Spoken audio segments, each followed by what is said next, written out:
What's up, everybody? Welcome to Take No Offense. A couple of old friends who grew up together in Pennsylvania. Now we live on opposite sides of the country, so this is our chance to get together once a week to share our thoughts on politics, sports, movies, and TV. I'm Eric Messersmith in the Los Angeles area. Brian Johnson is in suburban Washington, D.C. How are you, my friend? I'm doing great, man. How are you doing tonight? Doing well. I wanted to get into the government shutdown and Of how that's course. affecting things now that it's a week old. But let's start with the National Guard deployment. This has been an ongoing story this year. So you and I have spoken about it when he sent the Guard to LA, Trump, and then, of course, in DC, where you live, the Guard was sent. Well, now National Guard troops from Texas headed to Chicago. And the reason for that is Governor Pritzker in Illinois does not want to call up the Illinois Guard. Trump tried to do something similar in Oregon. He tried to federalize California National Guard troops and send them to Oregon, and a judge in Oregon blocked that. The judge in Chicago has not blocked the Chicago use of the National Guard yet.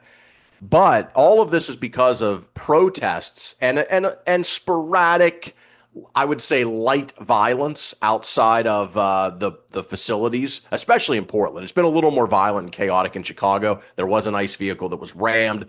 They fired at the person, shot somebody. So, but this is nothing like 2020. I mean, you remember the summer of 2020, right? You remember what that was like when Do. things were being burnt to the ground. It was a bad situation. So the Trump administration is really pissed off that these judges, including the Oregon judge, who was a Trump judge, Trump appointed judge during his first term, rolled against him deploying the National Guard. Of course, they're going to appeal, and ultimately the Supreme Court most likely will decide if this is legal or not. I have some problems with this. I want to get your take, but first I will read to you just a small excerpt of what the Oregon judge ruled. So this is from the decision of the Oregon District Court judge denying Trump using the National Guard. And basically what this judge said is, because Trump claimed he saw on TV that there were these massive destructive riots, It's a right? And the war judge, zone. That's what he it's said. a It's a war war zone, zone. right? So the judge had actual what they tend to do in trials, which is collect evidence, right? No. And talk to people and actually find out what really is going on. It turned out the facts of the ground were nothing of the sort. I mean, you've got a few people out there. This Right. isn't even as bad as I said as 20. It's not even close to what was going on in No. Portland in 2020 when they had encampments there. Anyway, this is an excerpt from the judge's decision. Furthermore, this country has a long-standing and foundational tradition of resistance to government overreach, especially in the form of military intrusion into civil affairs. That tradition has deep roots in our history and found early expression, for example, in the constitutional provision for civilian control of the military. And then she quotes James Madison, Oh, I love one of my that. favorite founding fathers, addressing the Constitutional Convention in 1787, saying, quote, "A standing military force with an overgrown executive will not long be safe companions to liberty. The menace of defense against foreign danger have been always the instruments of tyranny at home." I told you She this many says, times. I love it. I wish we still spoke like that. I know. And he's so right. He's so right. A standing military force, which is what Trump is trying to do. He is trying to federalize a standing military force. Make no Yeah. mistake about it. With an overgrown executive, will not long be safe companions to liberty. I So the wonder what Trump would think about being called overgrown. well, I think that sounds pretty accurate. And Because then I don't think he meant it literally. let me just read this last part. She concluded with this. This historical tradition boils down to a simple proposition. This is a nation of constitutional law, not martial law. Defendants have made a range of arguments that, if accepted, risk blurring the line between civil and military federal power to the detriment of this nation. Well, the last part is the key to the whole statement, talking about blurring the line. I think that's the entire point. We keep creeping in that direction, and the more the lines get blurred, the easier it is for this type of action to take place. I mean, I was thinking about it today, man. It's really been since Bush the first. I mean, I know Reagan was a thing, but what I'm talking about is government power greater and greater, presidential power greater and greater. And then I don't want to completely tangent, but like 9/11 was it, man. Like once 9/11 happened, like that was we Well, it people. goes back a lot further than No, that. I would argue I'm talking about FDR and our lifetime. oh, right, right. Yeah, It, got you, like got you. I've tangented, so I do apologize. But this is just kind of what I was thinking about today in the context of like these things happening. Because I would have thought during like Bush the first or Clinton, the idea of having National Guard troops from Texas going to Chicago, that would have been unfathomable. Like we agree on that. Like I think Right, people would have laughed at that idea. I right. think generally the consensus would have been like that's not constitutional, or at a minimum it's unnecessary, or this is just not what we do in Well, this country. But now it's being entertained as like a real thing, and it appears to be happening. yeah. Well, it is That's what I'm happening. driving at. Or It's at least happening. it's likely to happen, depending on how these court rulings go over the next few weeks, because this will be appealed to the circuit court, then ultimately probably to the Supreme Well, Court. Trump doesn't like courts. He might try to avoid them I altogether know. with the Well, Insurrection Act. Stephen Miller called it a judicial. What did he say? It was a judicial insurrection because Oh, a judge ruled against him and the right. government. I mean, what a nut job he is. I think so. In terms of like Bush, you're right. Like 9/11 involved a massive amount of reaction by the federal government. And Yes. we can agree or disagree about how far that went. I think a lot of people recognize there was some overreach there. On the other hand, it was very successful, say what Yeah. you will, in preventing another attack. Dude, But DC is great right now. I told you that that last week. I love it. It's fantastic. that was directed by and large abroad. That was directed at Yeah, yeah, combatants. yeah. All right. This the reason this is so much worse is this is domestic, right? Well, careful now. So much worse. That man, I don't like that. My Oh, larger all point, right. my Well, larger point was different. the blurred lines. What the judge said. The blurred lines. Post Yes, 9/11, there were a lot of blurred they lines. were, but they And but didn't. go No, go ahead. ahead. I would say Go they ahead. didn't blur the line of civilian use. They didn't blur the line of the military used in our country. That isn't No, a we were line using that civilians to commit military crimes in foreign country. But again, I don't want to tangent all the way off into that. I know. But to get my larger I point do. was that people become more accepting Right. based on the nature of why do you think Trump uses such hyperbole in describing Yes. Portland as a war zone? Because if you don't describe it that way, then it doesn't seem, like I said, it doesn't Right. seem necessary. Right. And as the judge pointed out, at this point, it is not necessary. It is ludicrous. Right. And in terms of the Insurrection Act, you're right. That is kind of their fallback. If they lose in court, Trump's already essentially hinted A lot of that irony in that. they'll The go with the Insurrection Act. Insurrection Act. Right. I know the irony is dripping. And that, of course, again, is also ludicrous. The last time the Insurrection Act was triggered to send National Guard troops, Hold I on, I heard don't know this, but I want to say it was probably in the 1800s. no, actually, I heard it was Rodney King. I heard that today on Oh, NPR, okay, yeah, that makes sense. which that was a really, really bad situation. If That was ever not there was a good. time when the National Guard was needed quickly to subdue a violent, Actually, that was an excellent use of the National Guard. yeah. So we'll see what happens with the Insurrection Act. But I think there's really two ways to look at these. And for me, it's bad and worse.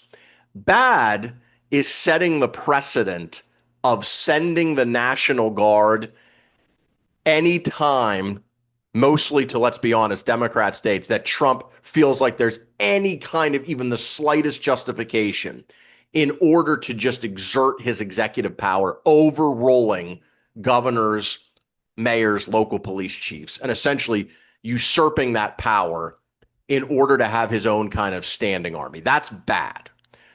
That is what I think his supporters think should happen, right? They think if there's any kind of unrest at all, send the guard in, right?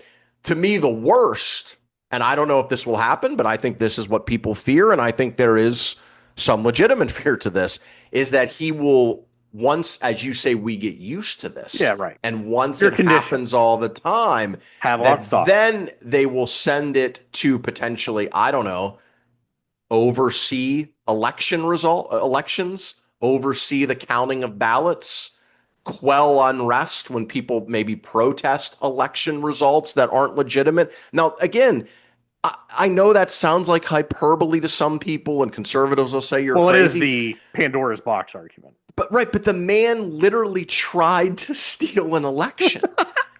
And he did not luckily have an army, but there's been a lot of reporting that Michael Flynn, the disgraced general who was a confidant of Trump during that time, argued in the Oval Office during that time between the election and January 6th that Trump should declare martial law.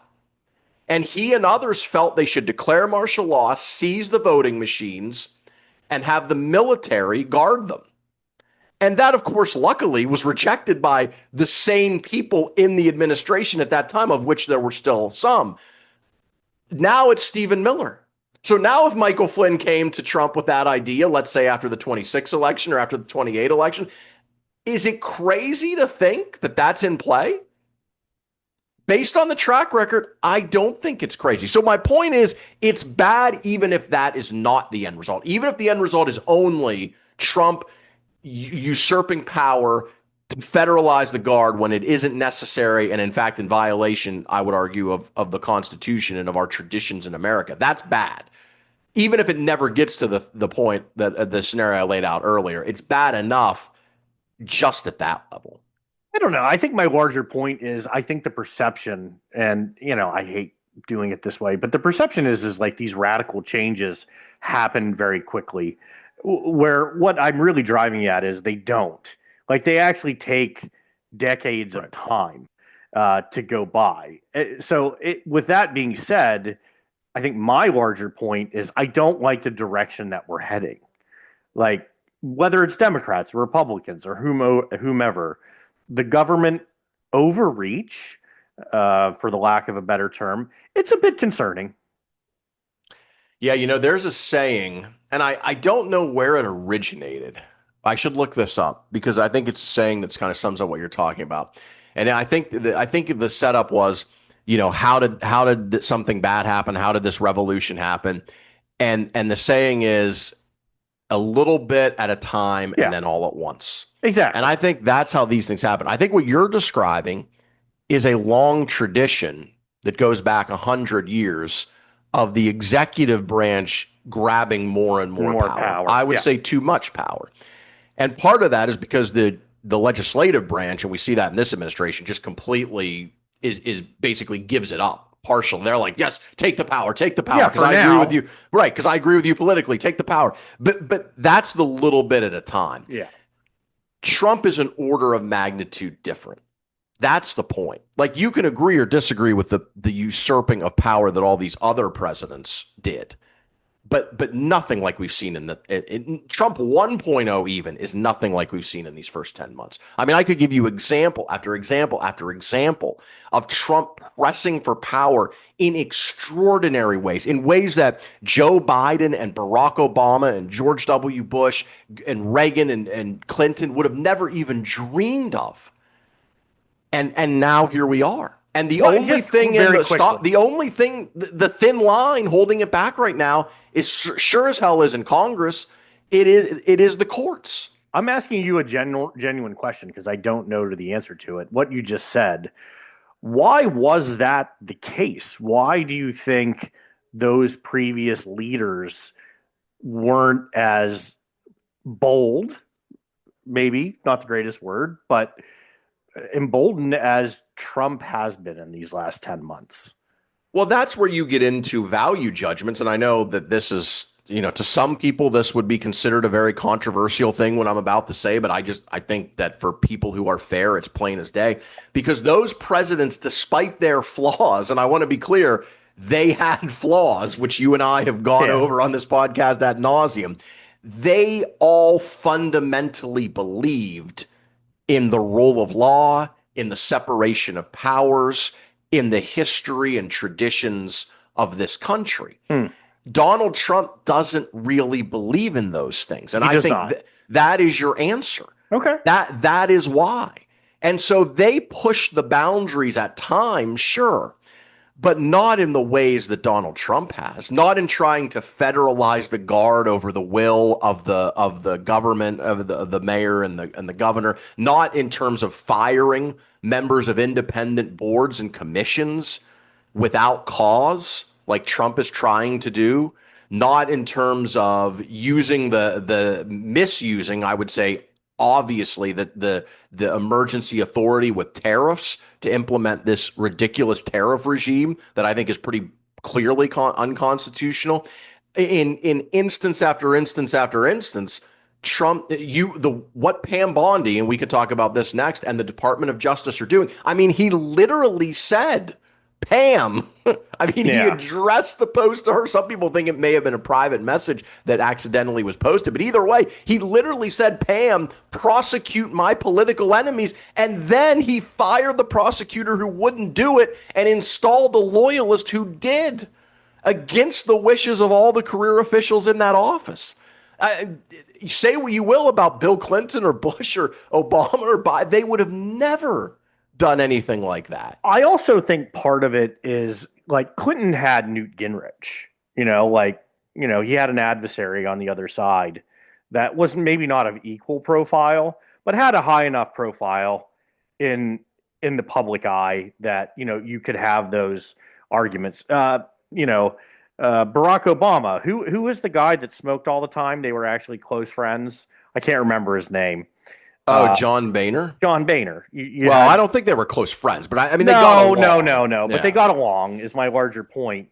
I think what I'm saying is I don't think Yes. I think the Democrats are so weak Yeah. right now Well, that I think two things have changed beyond just Trump. I think, again, the issues with Trump are the main reason, but I think two other things have changed. Number one is the breakdown in civility between the parties.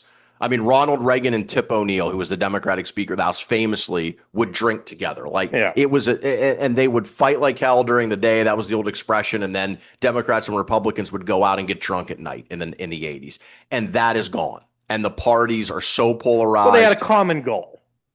Well, they also believed that politics was not everything. It wasn't all consuming. It didn't define every interaction in life. And that we've lost that because of Yeah. partisanship, because of the social media algorithms, because of whoever you want to blame, Trump, the people against Trump. We are in a different world. So that's part of it. The other thing too is some of these presidents, even if they had tried some of the crazy shit that Trump has tried, their parties would have pushed back Yeah. because their parties were more powerful and more ideologically diverse. There were a lot of liberal and moderate Republicans. There were a hell of a lot of conservative Democrats from the Yeah. South, pro-life Democrats, and the parties were much more ideologically diverse and were stronger. And if a president tried something that was out of the bounds of the Constitution, many people in the party would have spoken up against that. You do see that occasionally now. I do want to be fair. Like Rand Paul will call things out sometimes, the Who would senator have from thought Kentucky. you would ever be drowning and grasping at Rand Paul? Ted Try on the Ted Jimmy Cruz. Kimmel.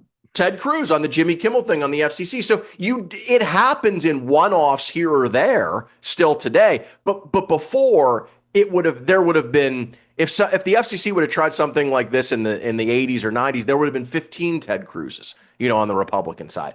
It's just we're in a different era, and it's scary. Is the bottom line, because I think the guardrails are breaking down before our eyes. They're not gone yet. I want to be clear. I'm not a fatalist, right? I'm not saying everything is lost and the country's over. I don't believe that. I still believe Trump can be, and I think will be, largely contained, and I think we'll get through okay, and we'll get to 2028, and we'll look back on this and say, man, that was a crazy fucking time in America. That's what I think will happen. But would I give you would I bet everything on that? No. It's also, and the last thing I'll say on the subject is the blurred line between what someone says and what the reality is. Like there are so many things that are subjective, that are opinion, that get passed along as fact. Mm-hmm. The example from our conversation, Portland being a war zone. And then you actually go and you talk to the people in Portland and you see what's going on, and they're like, man, this is weird. The protests are combined or are contained like 10 feet of a sidewalk outside Yeah. of ice. And it's being portrayed as, like you said, like 2020 in Minnesota. It's just wild how we just accept some of the things that people say as fact, and then they form our opinions, and that becomes the reality. Right. There's such a distortion between social media, the internet, YouTube that we're on right now, and like actually going outside and, forgive the term, touching grass. Like I tell you that all the time. The things we talk about on the show, how Yeah. far removed they are from like my daily experience. They're so far apart. It makes me feel like maybe I'm disconnected. But, I'm very connected in the community with people that I talk to, that I Well, interact with every day. I don't see or hear. And I'm in Washington, D.C., by the way. yeah. Like, I I'm in the think epicenter of this, and I I think don't what feel it at all. I think what you're talking about is the disconnect that is hard for people to grasp when things slip away a little bit at a time. Yeah. And if you go back and you study any authoritarian regime or any democracy that backslides, as we said earlier, it's a little bit at a time. And so people still have birthday parties and they still have weddings and they go out to dinner and they live their lives. And for most of them, their lives are the same.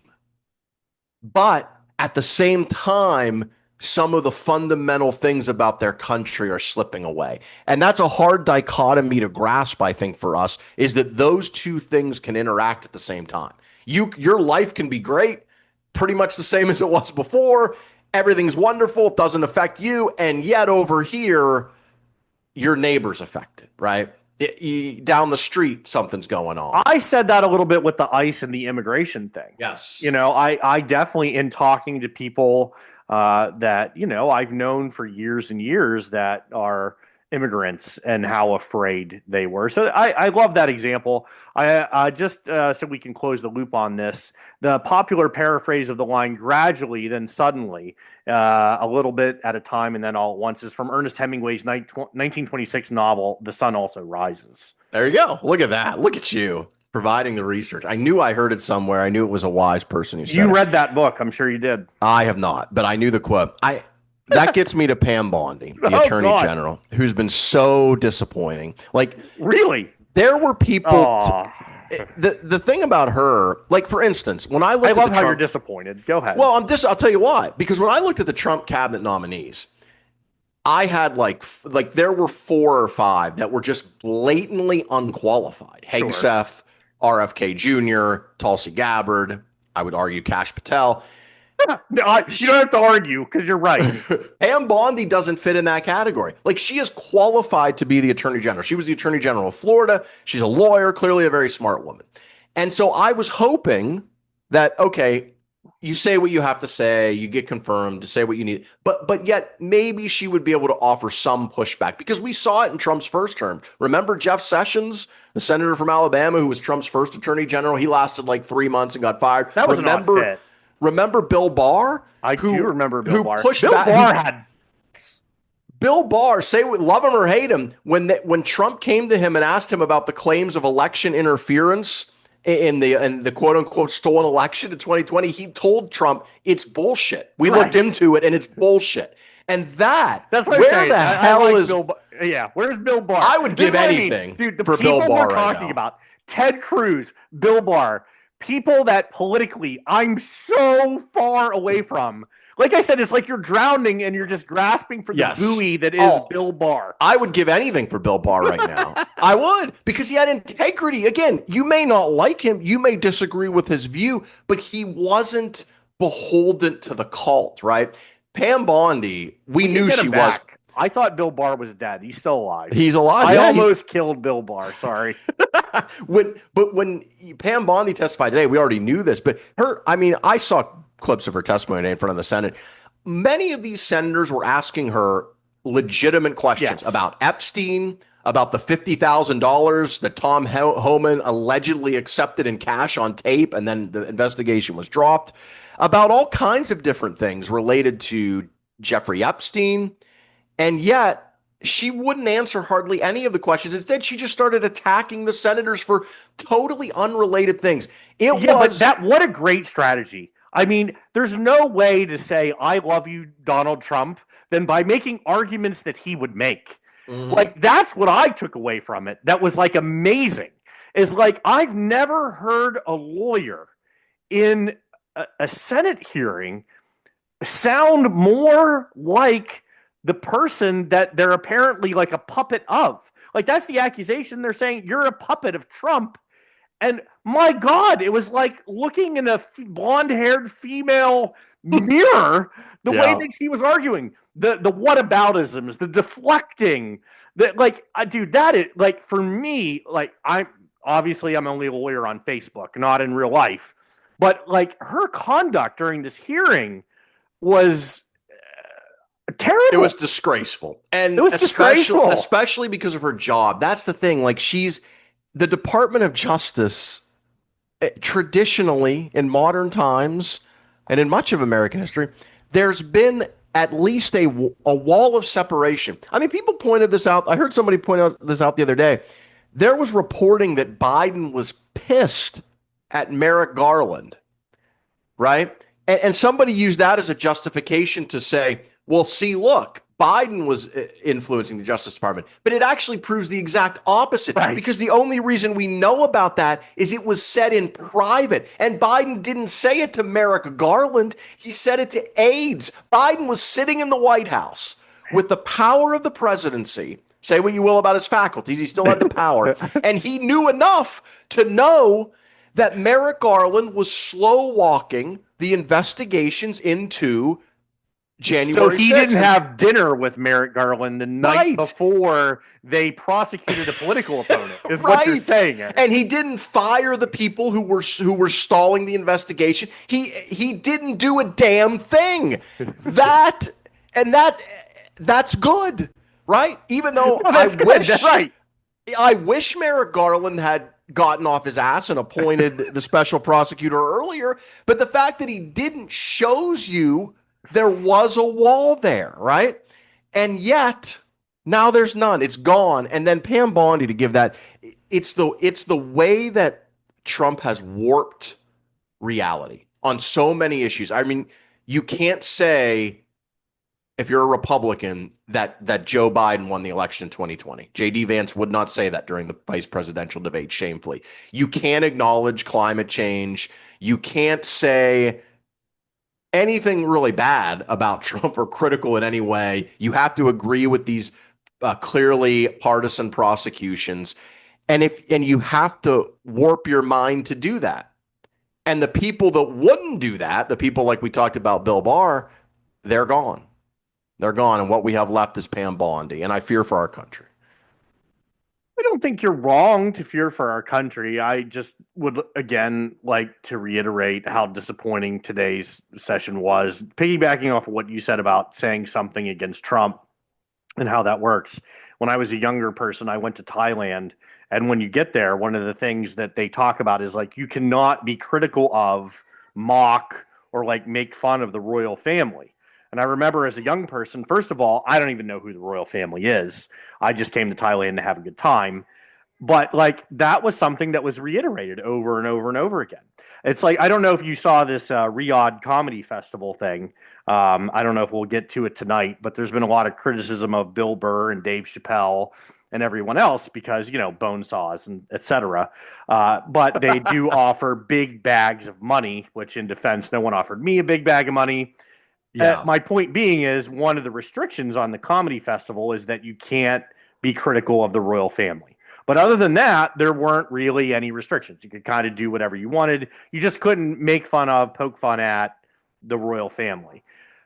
Like we're talking about Saudi Arabia and Thailand. I mean, I never thought I would use like fear is the wrong word because I'm not obviously we're doing the show. We're not afraid to besmirch President Trump, but what you're driving at is this idea that if you're a Republican having like I think that's like something I used to enjoy about politics was being among like-minded people and having disagreements among those like-minded people. Hmm. Like, we could all be Democrats, we could all be liberal, and we could disagree on immigration policy and have a really good conversation about it. And everyone left at the end of the night. And, like, okay, that's what it was. But what you're driving at is this idea now that we have to be so aligned in our belief systems that Right. will be excluded from the party if we don't toe this line. That's what's scary to me. Even with things that are that, and here's the key, even with things that are blatantly untrue. That's the difference. Like parties have always had loyalty. Ronald Reagan famously had the 11th commandment, don't speak ill of a fellow Republican. What's new is the reality distorting effect Yeah. and I looked up the line and another line from another great author, George Orwell in 1984. Orwell. The party told you to reject the evidence of your eyes and ears. It was their final, most essential command. Like we have never been closer to that than now. Like you can't say.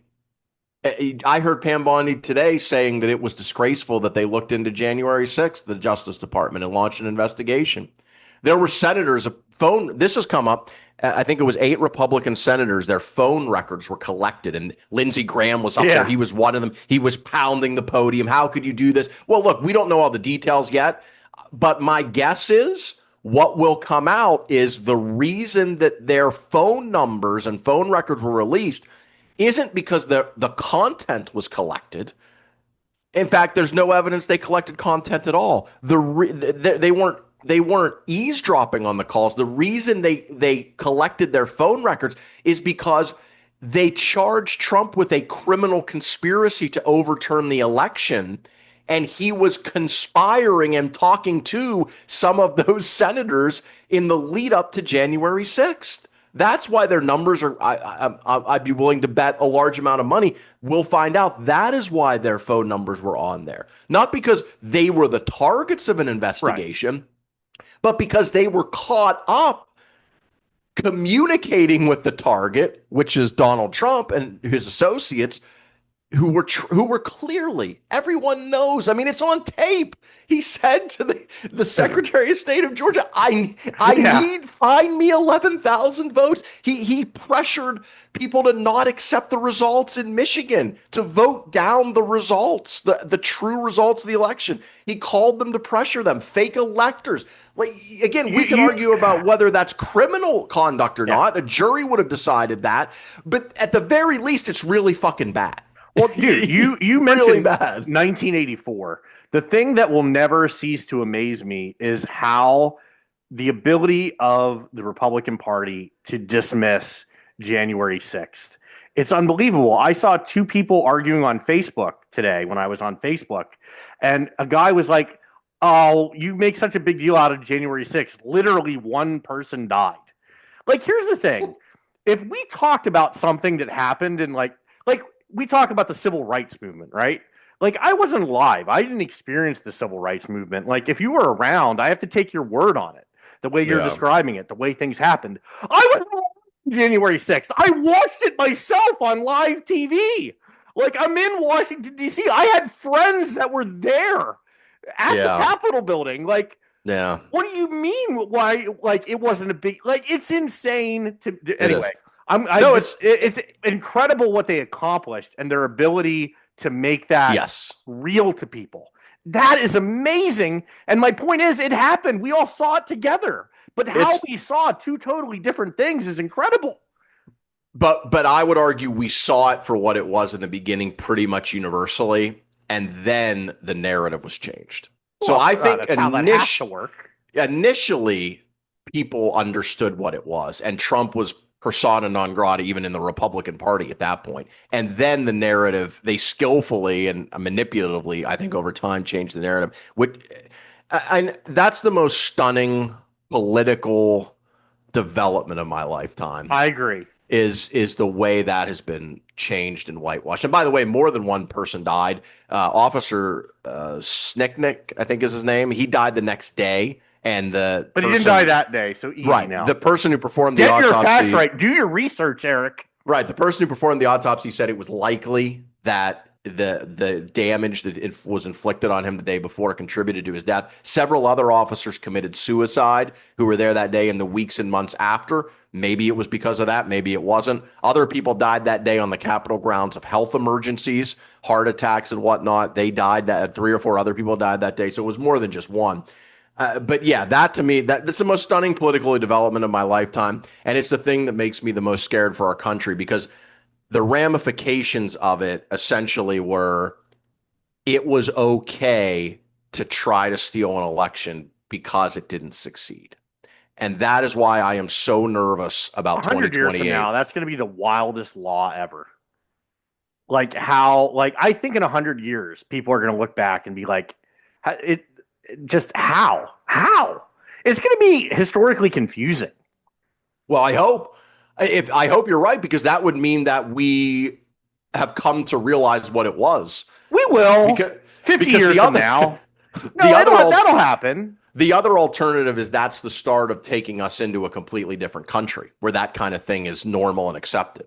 And I don't think that will happen. I think we will hold, but it's in I play. do too. It's in play. I do too. This is where like I always make fun of you for having hope, but I guess I just refuse to believe in the wealthiest country in the world with a lot of really smart people Yeah. that we can continue like someone at some point, I don't know who it's going to be or how it's going to happen, is going to raise their hand and be like, "You know what? Hold on a second. Like, Right. what are we doing?" What are we doing? And Right. hopefully that person will be charismatic enough and Yeah. popular enough and strong enough. I think I do believe that will happen. Maybe I, foolishly. I think I believe it too, just because I can't imagine there is a critical mass of Americans stupid enough to give up what we have in this country. There clearly are some that are stupid enough to do it and ignorant Wow, enough to do that's it. a whole other conversation. I think, you're talking about the psychology of people. And I don't know. I think there's a certain aspect of people that want that type of authoritarianism. I Some mean, of them do. Well, some of them want. So I don't know if they want authoritarian. Some of them want a conflict. I mean, I see them on X. I see them on X, basically calling in one way or another for conflict, yeah. war, civil divorce, whatever you want to call it, either peacefully or not, a separation of some type. I Which think there's something to the simplicity, though, Eric, of being told what to do and what to think. of course, Like, it's not stressful. You know what to expect. We all have uniforms. You don't have to choose what to wear. I'm just saying, there are psychologically, I think advantages. there's comfort in that. I don't Yeah, know. trains run on time. The streets are Everything. clean. Right. Yeah. Where'd all the All right. homeless people go? Nobody Speak. knows. Right. But we're not going to ask. We just No, know that it's no. better. What speaking of better in DC, what's it like there 1 week into a government shutdown? Have you noticed a dramatic change in the DC area? You know Are what's the funny streets is empty? no, it's hilarious. And this is like our perceptions of cities. I mean, the federal government does play a huge role in Washington, D.C. Obviously, it's the capital of the United States of America. There are plenty of people who are furloughed and not working right now. But there's a lot more in Washington, D.C. I don't know, one of the largest metropolitan areas in the country, in the world, than just the federal government. So traffic is about the same. The streets are just as full. I think we're still very early in this shutdown before the main folks that are affected start to give a little antsy. I still believe in the people that I talk to that there's a reasonable expectation that things will be back to normal soon and everyone will get their back pay. Though, this is the next segue into what I know you're going to say. There was a little talk from Mike Johnson, and I Yeah. think I actually saw this interview live for some reason. Lord knows what I was doing about back pay not necessarily being assumed.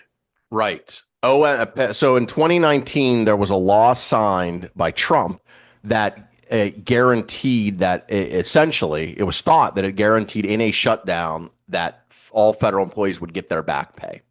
But the Office of Management and Budget, put out a memo the other day that said that's not necessarily true, that their interpretation of the law is that not everybody will get back pay. And Trump said that today, that he doesn't think everyone will get back pay. He said some don't deserve it.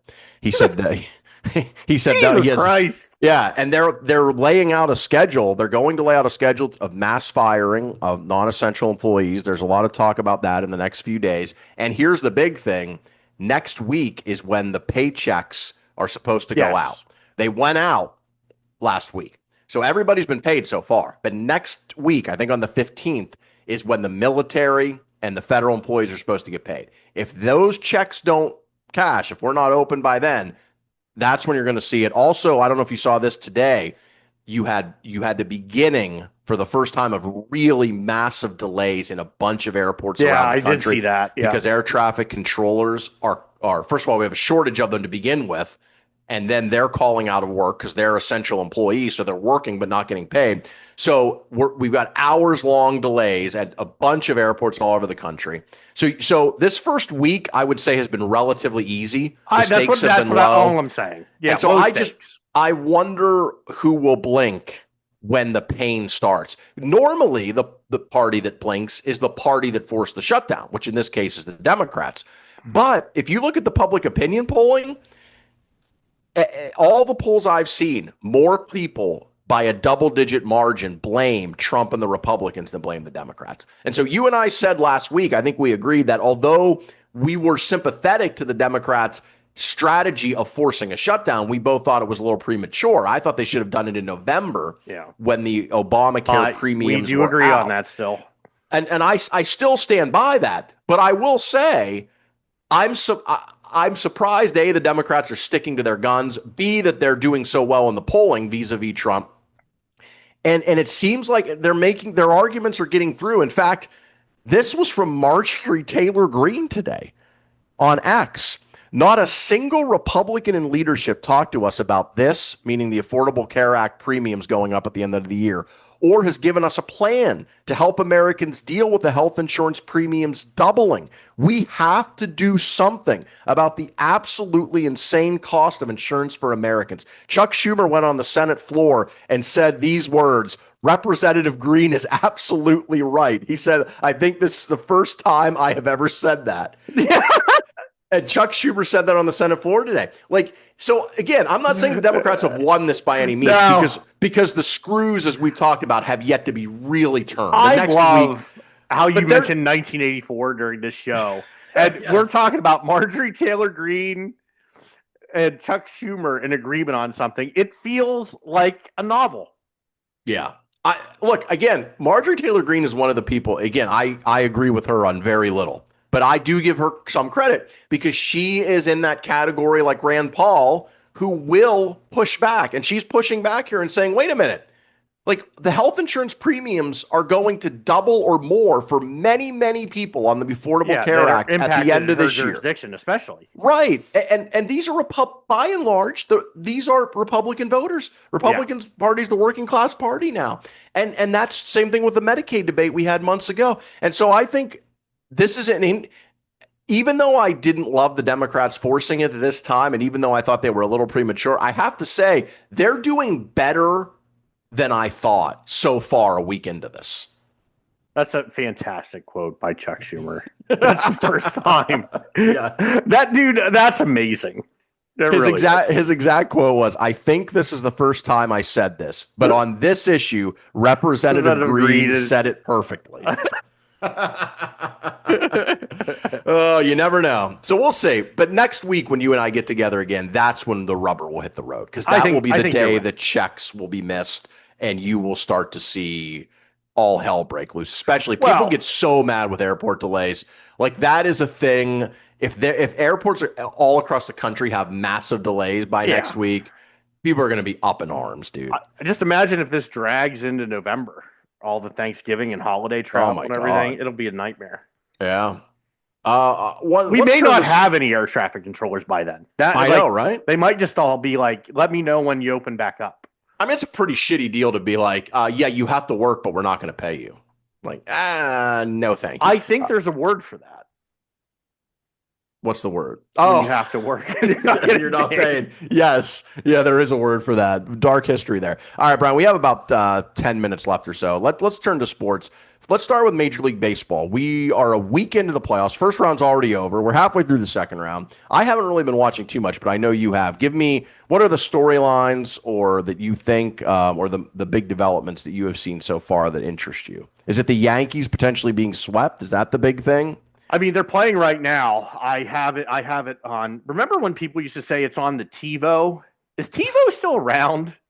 I think it is around, but I don't know many people that use it. Yeah, I don't have a TiVo, but I TiVoed it, so I want to like catch up because the thing about baseball that's amazing is the innings are so fast now that the commercials are actually the longest part of the game. Who would have ever thought that? Like when you watch a Major League Baseball game, that the commercials would be what's dragging it along Right. in between innings. No, I think the stories in baseball, unfortunately, are going to be pretty boring because like it turns out like the Milwaukee Brewers are really good and the Hmm. Toronto Blue Jays are really good. And we talked all year about how like the major market teams and the teams that spend all the money are the Yeah. ones that are going to be there at the end. And it's still early. There's a lot of baseball to be played. The LA Dodgers are still really good. Yes. But you have LA versus Philly on one side. Yes. Um, That's 2-0 LA, by the way, in that series in a best of five, and the Brewers are up 2-0 on the Cubs in a right. best of five. But that's And what I'm then saying. Like the Yankees, by the way, are down right now, 6-2 in the bottom of the third. If Toronto wins, that will be a sweep, right, for the Blue Jays? it would be. And Toronto was incredible. Vlad Guerrero Jr. has been on fire. Look, no one cares about this. I think at a very high level, the story is how much emphasis was put on teams spending hundreds of Yeah. millions of It's dollars true. and the I did difference that that. that made in outcomes of games. And very early on in the playoffs, and it's still too early to tell because, like I said, the Dodgers are incredible. But it looks like most of the teams that are going to end up are not these huge spenders on players. They're teams with homegrown talent and smart free agent signings. What would it say about baseball? Would it be a good thing or a bad thing if we went from last year, an LA New York World Series, to a Toronto Milwaukee World Series this year, which is very much in play? Yeah, well, that's what I'm Would that be driving a at. positive development for baseball or a negative development? I think if you're a member of the players union, it is a huge net negative. I think if you are a baseball fan, what it does is, for example, if you're a fan of the A's or the Pirates or the Marlins or any of these teams that aren't spending $300 million on payroll, that what it says is if you're smart and you make good signings and you spend a little bit of money, that you have a real chance to be competitive. I mean, Detroit is not a small market. I know Detroit gets trashed. Detroit's a war zone. I don't know, but if you've ever been to Detroit, as it would No, turn that's out, that's Chicago and yeah, Portland. Detroit's not that bad. Like it's fine. But what my point being is Detroit is not some small market club. Like they spend a fair amount of money, but not near the level of Philadelphia and the New York Mets, who, by the way, we never really talked about that. Them missing the playoffs Oh, is one of the greatest failures of baseball management. I was going to say leadership, but it's really not leadership. I think Steve Cohen is a good owner who's trying to do the right thing. But for them to miss the playoffs, I mean, my God, like that is a hell of a roster yeah. to not be able to win 85 games. It's such a low threshold now to like even get in. Anyway, that's what I think the story of the playoffs is going to be. I mean, I'm going to watch no matter what. As you know, I'm still a baseball old head. I've watched the playoff baseball every day that it's been on. I've watched most of the games on my TiVo. Again, to tell you how old I am. Like, I just love You baseball. don't literally have a T. It's a DVR, right? It is On a your DVR. yeah. You It's don't a literally DVR. have the TV No, it's one of TiVo those unit. things that's just fun to say. It is. Well, for it's fun for Oh, people who are I old watched like that on. us, I have that on tape. Do right? you? I don't I think you do. literally used to back in the day setting the VCR. That's the thing Right, that kids recording today over your graduation. Anyway, trying to figure that out. Like, wait, what's the like of changing the time? The time was and the never more right. you recorded over one tape, the worse the quality Oh got yes, of yeah, the recording. absolutely. But By the way, anyway, yeah, I grokked the Major League Baseball payrolls for this year yes, because I so the Mets were number one, missed the playoffs. Then you had the Dodgers and Yankees, two Yeah. and three. So the teams we're talking about, Toronto had the ninth highest payroll this year, so still Yeah. top 10. Then you had Seattle, who's still alive. They were 14th. Milwaukee, 20th. So yeah, Yeah. bottom third. So there you go. All right, Brian. NFL. Our Steelers were off this week. Everyone else in the division lost. Baltimore, preseason favorite to win the Super Bowl, is 1-4. Not good. Lamar's out. They're playing the Rams, likely to fall to 1-5. Cincinnati, 2-3. They just traded today for Joe Flacco. The Browns traded Who's my Flacco age? to the Bengals. He now will have played for three of the four AFC North teams. And the Browns, of course, are the Browns, 1-4. I can't believe how bad the AFC North has been. I will say this though. Well, Joe Those Burrow and Lamar are Ravens hurt. those Ravens injuries Yeah. are awful for them. Almost all those guys are going to come back at some point. I still wouldn't put it past the Ravens to be like 1-6 and then rip off like 8 out of 9 wins. I wouldn't And either. yeah, I I'm told someone I'm they're the still a little greatest scared. 1-4 team in NFL Right. history. Like, and I don't even think that's arguable. Like, yes, obviously, we all know the Ravens actually are good. It's like the Bengals are good, but like Joe Burrow's hurt, man. The position of quarterback is I'm not saying anything profound here. It's so important. Oh, it's Like everything. the most important position in sports is NFL starting quarterback. The second most important position in all of sports is backup NFL quarterback. Like it's amazing. Well, what about NHL goalie? Maybe NHL Oh, goalie. you get someone standing on their head in the playoffs. Now, I mean, I guess my thing, what you're alluding to in the AFC North is it looks good for our Steelers. We'll see. I did want to just make a quick quip I had after watching the Cleveland Browns lose earlier to the Minnesota Vikings was as a Pittsburgh Pirates fan, I know what it feels like to be a Cleveland Browns fan.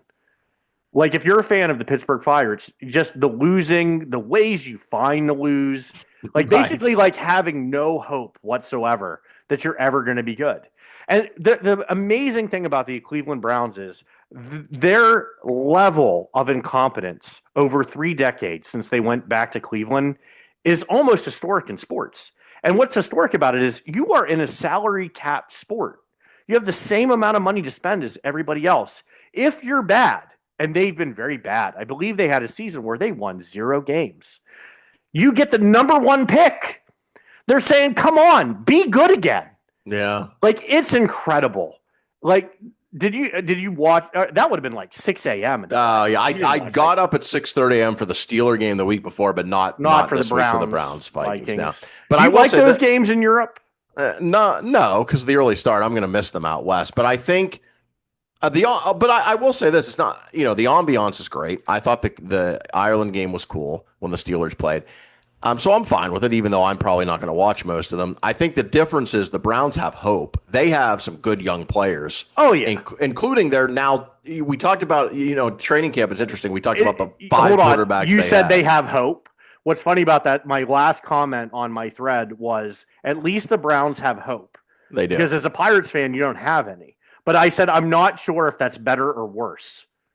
Did you watch the Cardinals Titans game? Oh my God. That was insanity. There is insanity. Dude, the Cardinals Titans is a Thursday night game. I don't know why that game was played on Sunday afternoon. Like that is your classic Thursday night football, Cardinals Titans. You want to talk about finding ways to lose? Oh my God. That was a New York Jets like. They were up 21-6, a breakaway touchdown, and their running back drops the ball right before he goes into the goal across the goal line. No touchdown. And then the crazy play where they intercept the pass, Arizona, fumble it. And, all he has to do is just lay down. And Tennessee recovers just it for a there. touchdown. Don't move. That was insane. It's just the NFL week to week, man. You never know what's going to happen. I am always entertained. It's so unpredictable and so fun to watch, especially if you do it the way you and I do it, which is, watch mostly the red zone. Next 2 weeks, so the Steelers have Cleveland on Sunday, and then they play Thursday night against the Bengals with maybe Joe Flacco as the quarterback. We'll see. If you get those 2 wins and you're 5-1 and Baltimore's 1-5, I'm not getting too excited yet, But I'm just saying that's a nice start. It is a That's a nice start. really nice position to There be. you go. Way better than I thought they'd The be in at the beginning of the temptation of year. me to make Mike Tomlin quotes to talk about like not blinking and how excellence is the standard is very high. What my favorite Tomlin quote is if you're a blinker, you better rip out your eyelids.